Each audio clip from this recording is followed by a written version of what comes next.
Welcome dear students. इस video में हम समझेंगे फ्यूज वायर क्या होता है, फ्यूज वायर की करैक्टरिस्टिक्स क्या होती हैं और इस फ्यूज वायर की इम्पोर्टेंस क्या होती है।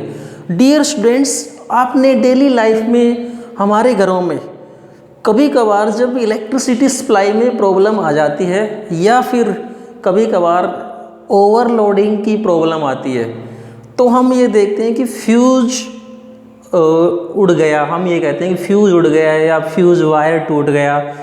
तो वो फ्यूज़ वायर क्या होता है, आइए समझते हैं कि what is a fuse wire.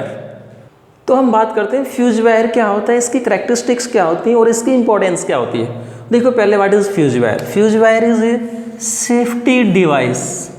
Fuse wire is a safety device which is used to protect household electrical instrument या इलेक्ट्रिकल अप्लायंसेस।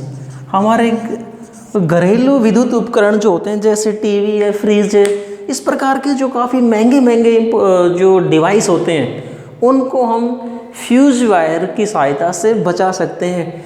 देखो फ्यूज वायर की करैक्टरिस्टिक्स क्या है, बहुत सिंपल चीप वायर होता है, सस्ता वायर होता है, लेकिन खासियत देखिए इसकी महंगे से महंगे इलेक्ट्रिकल इंस्ट्रूमेंट को डैमेज होने से बचा सकता है। कैसे डैमेज होने से बचाता है, कई बार घरों में आपने सुना होगा जो ओवरलोडिंग या दूसरी जो प्रॉब्लम होती है शॉर्ट सर्किट। हमारे जो इलेक्ट्रिकल जो घरों में जो मेन इलेक्ट्रिकल प्रॉब्लम होती है दो प्रकार की, एक होती है शॉर्ट सर्किट, दूसरी होती है ओवरलोडिंग। दोनों के कारण से ही क्या होता है, जो आपने देखा होगा कि किसी भी सर्किट के अंदर ज़रूरत से ज़्यादा मात्रा में करंट फ्लो करता है और वायर की जो इंसुलेशन होती है। देखो डियर स्टूडेंट्स, इंसुलेशन क्या होती है, हमने देखा हमारे पास में ये वायर है, वायर के ऊपर जो प्लास्टिक या रबड़ की ये जो कोटिंग होती है इसको हम क्या कहते हैं, इंसुलेशन। सपोज ये लाइव वायर और ये कौन सा है, न्यूट्रल वायर। जब ये प्लास्टिक की जो इंसुलेशन है, जो प्लास्टिक का जो कवर लगाता है वो लगा होता है वायर के ऊपर, ये पिघल जाता है, टूट जाता है या किसी भी कारण से कट जाता है तो क्या होता है, ये लाइव वायर और न्यूट्रल वायर दोनों एक दूसरे को टच करते हैं। जैसे ही टच करेंगे क्या होता है, सर्किट के अंदर काफ़ी अधिक मात्रा में इलेक्ट्रिक करंट पास होता है और हम ये कहते हैं क्या हो गया, शॉर्ट सर्किट। अब उस शॉर्ट सर्किट के कारण से जितने भी इलेक्ट्रिकल इंस्ट्रूमेंट घर में लगे हुए हैं, टीवी है, फ्रिज है और इस अन्य जो महंगे उपकरण हैं वो क्या हो सकते हैं, डैमेज हो सकते हैं। तो इनको डैमेज होने से बचाने के लिए हम क्या करते हैं, फ्यूज वायर, जो सुरक्षा युक्ति, जो बचाव के लिए हम जो डिवाइस यूज़ करते हैं उसको हम क्या कहते हैं, fuse wire. So fuse wire क्या हुआ, a safety device use to protect electrical appliances. Dear students, आपको डायग्राम में दो प्रकार की फ्यूज वायर दिखाई दे रहे हैं। इसको हम बोलते हैं किट कैट टाइप और ये कहलाता है कार्ट्रिज टाइप फ्यूज वायर। देखो ये जो किट कैट टाइप जो फ्यूज है, ये जो सर्किट ये फ्यूज कहलाता है। इसमें क्या है, दो मेटल के टर्मिनल्स हैं, इनके बीच में ये वायर ले रखा है, this wire is known as fuse wire. इसी प्रकार से ये हमारे पास में इस प्रकार का अपने फ्यूज वायर जनरली इन्वर्टर में या जो टीवी वगैरह है, एलईडी है, उसमें देखने को मिल जाएगा। ये बीचों बीच क्या लगा रखा है इसके, फ्यूज वायर। तो इस फ्यूज वायर की जो करैक्टरिस्टिक्स हैं वो क्या होती हैं, इसका जो मेल्टिंग पॉइंट होता है वो काफ़ी लो होता है, इसका जो रेजिस्टेंस वो क्या होता है, काफ़ी हाई होता है। तो इसका जो हमें एडवांटेजेस कहाँ मिलता है इसको समझते हैं अब हम। तो डियर स्टूडेंट्स, फ्यूज वायर क्या होता है, it is an alloy of tin and lead. Tin और लेड की एक ये मिश्रित धातु होती है। टिन के लिए सिंबल SNM जिसको हम स्टेनलेस, और ये क्या हमारे पास में PB लेड। इनकी कंपोजिशन क्या होती है, 63% प्लस 37%, ये इन दोनों से मिलके बनाया जाता है। अब देखो इसकी जो खासियत है वो मैं क्या बता रहा हूँ, जो फ्यूज वायर की करैक्टरिस्टिक्स क्या होती हैं। सबसे मेन करैक्टरिस्टिक क्या है इसकी, इसका जो मेल्टिंग पॉइंट होता है, it's melting point is very low. And second जो करैक्टरिस्टिक्स है, इट्स रेजिस्टिविटी इज हाई। सो हमें इसका एडवांटेजेस कहाँ मिलता है, मेल्टिंग पॉइंट इज़ लो और रेजिस्टिविटी इज़ हाई। अब देखो इसका एडवांटेजेस हमें कहाँ मिलेगा, इसकी हम बात करते हैं। तो डियर स्टूडेंट्स, हमारे घरों में जनरली दो प्रकार के हम जो इलेक्ट्रिक सर्किट होता है, एक होता है इलेक्ट्रिक सर्किट 5 एम्पियर के लिए, एक होता है 15 एम्पियर के लिए। तो जहाँ पर भी हम फ्यूज़ वायर यूज़ करते हैं, फ्यूज़ वायर की अपनी रेटिंग होती है। फ्यूज़ वायर की रेटिंग का मतलब क्या है? फ्यूज़ वायर की रेटिंग से क्या मतलब है कि हमें किसी इलेक्ट्रिकल इंस्ट्रूमेंट में यदि हम फ्यूज़ वायर लगा रहे हैं तो हम ये देखते हैं कि उस सर्किट के अंदर करंट मैक्सिमम कितना फ्लो करेगा। यदि 5 एम्पियर तक करंट फ्लो करेगा तो फ्यूज़ वायर कौन सा लगाएंगे? हम फ्यूज़ वायर यूज़ करेंगे जिसकी रेटिंग कितनी हो, 5 एम्पियर। तो जनरली 5 एम्पियर रेटिंग वाला फ्यूज़ वायर जो टीवी है, पंखा है, इस प्रकार के जो लो पावर वाले इंस्ट्रूमेंट होते हैं उनके लिए हम 5 एम्पियर रेटिंग वाला फ्यूज़ वायर यूज़ करेंगे। यदि इसके अलावा हाई पावर इलेक्ट्रिकल इंस्ट्रूमेंट जैसे इलेक्ट्रिक गीजर है, रोड है, हीटर है, इस प्रकार के हाई पावर इलेक्ट्रिकल इंस्ट्रूमेंट होते हैं, उसके लिए जो फ्यूज़ वायर यूज़ करेंगे उसकी रेटिंग क्या होनी चाहिए? 15 एम्पियर। अब देखो, मान लो हमने किसी इलेक्ट्रिकल सर्किट के अंदर जो फ्यूज़ वायर यूज़ किया है उसकी रेटिंग है 5 ampere. By the way, due to short circuit और ओवरलोडिंग, यदि उस इलेक्ट्रिकल सर्किट के अंदर करंट 5 एम्पियर से ज़्यादा फ्लो करता है तो क्या होगा? We know that heat produced S is equal to I square R T. जैसे ही करंट एक लिमिट से ज़्यादा बढ़ेगा, वायर के अंदर क्या होती है, जो हीट प्रोड्यूस होती है, उस हीट के कारण से फ्यूज़ वायर मेल्ट हो जाता है। हम ये कहते हैं कि फ्यूज़ वायर टूट गया है या फ्यूज़ उड़ गया। आपने सुना होगा देसी भाषा में कि फ्यूज़ उड़ गया। तो फ्यूज़ उड़ने का मतलब क्या है? जैसे मैंने अभी आपको बताया कि जो बीचों बीच जो वायर होता है वो वायर टूट जाता है। तो किस लिए टूटा? उसका मेल्टिंग पॉइंट क्या होता है? लो होता है।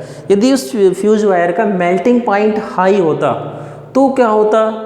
उससे पहले हमारे घरों में हमने जो इलेक्ट्रिकल अप्लायंस या घरेलू विद्युत उपकरण लगा रखे हैं, दैट मे बी डैमेज, तो उनको डैमेज होने से बचाने के लिए क्या होता है? हम फ्यूज़ वायर को यूज़ करते हैं। तो फ्यूज़ वायर कहाँ लगा होता है हमारे घरों में? सबसे जो हम ये कहते हैं कि हमारे घरों में जो मेन डिस्ट्रीब्यूशन बोर्ड होता है, सपोज हम ये कहते हैं suppose this is electric meter, और इलेक्ट्रिक मीटर के साथ में यहाँ पर हम क्या लगा देते हैं? फ्यूज़ वायर, और उसके बाद में क्या होता है? Distribution board. तो जैसे ही कहीं से भी if there is any problem in the electric circuit, क्या होगा रिजल्ट? ये फ्यूज़ वायर मेल्ट हो जाता है और आगे की जो इलेक्ट्रिसिटी सप्लाई है वो क्या हो जाती है? डिस्कनेक्ट हो जाती है। दूसरी बात देखो, फ्यूज़ वायर को हमेशा हम किस में यूज़ करते हैं? सीरीज़ में यूज़ करते हैं। किसी भी इलेक्ट्रिकल इंस्ट्रूमेंट जिसको हमें बचाना है उसके साथ इसको हम सीरीज़ में यूज़ करते हैं। दूसरी बात, fuse wire is always connected with live wire. जो हमारे घरों में जनरली वायर देखते हैं, कौन सा होता है? Live wire. एक कौन सा होता है? न्यूट्रल। तो कौन से के साथ जोड़ते हैं इसको? फ्यूज़ वायर को लाइव वायर के साथ में जोड़ा जाता है। तो डियर स्टूडेंट्स, ये था हमारे पास में fuse wire. Now dear students, fuse wire के जस्ट अपोजिट दूसरा जो वायर है उसको हम बोलते हैं हीटिंग वायर और हीटिंग एलिमेंट। क्या होता है हीटिंग एलिमेंट या हीटिंग वायर? प्यारे विद्यार्थियों, आपने हमारे घरों में हाई पावर इलेक्ट्रिकल इंस्ट्रूमेंट जैसे हीटर है, गीजर है और इलेक्ट्रिक रोड है, ये क्या होते हैं? All these are high power. जैसे हम बात करते हैं इलेक्ट्रिक प्रेस, जिसको हम आयरन या प्रेस कहते हैं, और geyser, heater, electric rod, all these are high power instrument.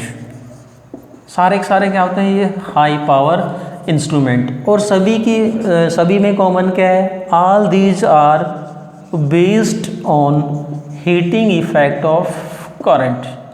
These all are based on heating effect of current.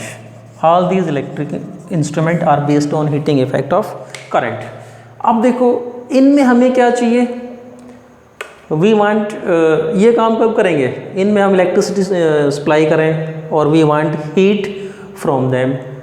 तो जब हमें इनसे हीट चाहिए तो क्या होगा कि हीट के साथ में ये वायर मेल्ट नहीं होने चाहिए। जबकि फ्यूज़ वायर में क्या था कि यदि हीट एक लिमिट से ज़्यादा बढ़ती है तो फ्यूज वायर मेल्ट हो जाता है। इसमें क्या होना चाहिए, मेल्टिंग पॉइंट जितना ज़्यादा होगा हम ये कहते हैं कि वो जो हीटिंग एलिमेंट है वो क्या होगा, उतना ही अच्छा होगा। तो हमारे सामने इसकी जो करैक्टरिस्टिक्स हैं, हीटिंग वायर की करैक्टरिस्टिक्स क्या निकल के आने चाहिए, मेल्टिंग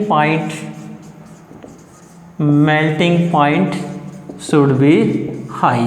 किसी भी हम हीटिंग एलिमेंट की बात करें या हीटर की बात करते हैं, हीट वायर की बात करते हैं, जैसे आपने देखा होगा कि कई बार हम घरों में हीटर ले आते हैं, जैसे ही हम हीटर को ऑन करते हैं थोड़ी देर के बाद में क्या होता है, हीटर का जो वायर है वो टूट जाता है। किस कारण से, कि उसका मेल्टिंग पॉइंट क्या होगा, लो होगा। इसका मतलब हम जो हीटिंग एलिमेंट यूज़ कर रहे हैं उसका मेल्टिंग पॉइंट हाई होना चाहिए ताकि वो आसानी से टूटे नहीं, आसानी से ख़राब नहीं हो। दूसरी जो करैक्टरिस्टिक्स है वो क्या होनी चाहिए, इसका जो रेजिस्टेंस या रेजिस्टिविटी है दैट शुड बी हाई। दो मेन करैक्टरिस्टिक्स, मेल्टिंग पॉइंट क्या होना चाहिए, हाई, रेजिस्टिविटी क्या होनी चाहिए, हाई।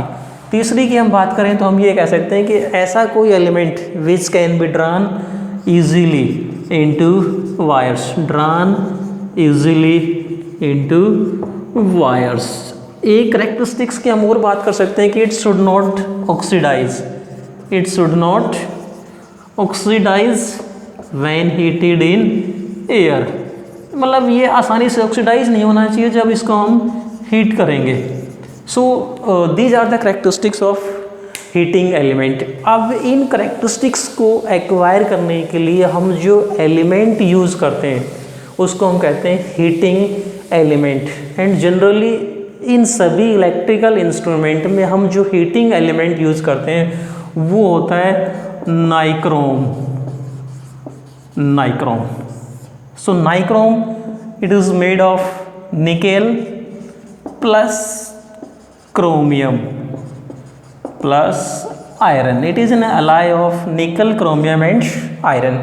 अब देखो ये जो सारी करैक्टरिस्टिक्स हैं, जो इसकी जो मेल्टिंग पॉइंट काफ़ी हाई होता है, रेजिस्टिविटी काफ़ी हाई होता है, आसानी से इसको हम वायर्स बना सकते हैं, आसानी से ऑक्सीडाइज नहीं होता। तो इस नाइक्रोम को हम क्या कहते हैं, हीटिंग एलिमेंट यूज़ करते हैं। जितने भी हमारे पास में इलेक्ट्रिकल इंस्ट्रूमेंट जो हीटिंग इफेक्ट के ऊपर, हीटिंग इफेक्ट ऑफ करंट पे बेस्ड है, उन सभी हम क्या यूज़ करते हैं, नाइक्रोम का हीटिंग एलिमेंट यूज़ करते हैं। सो डियर स्टूडेंट्स, ये था हमारे पास में topic heating element, heating wire and fuse wire. If you like the video, then please give a like to me, subscribe to me and share the video. Thanks and keep on watching.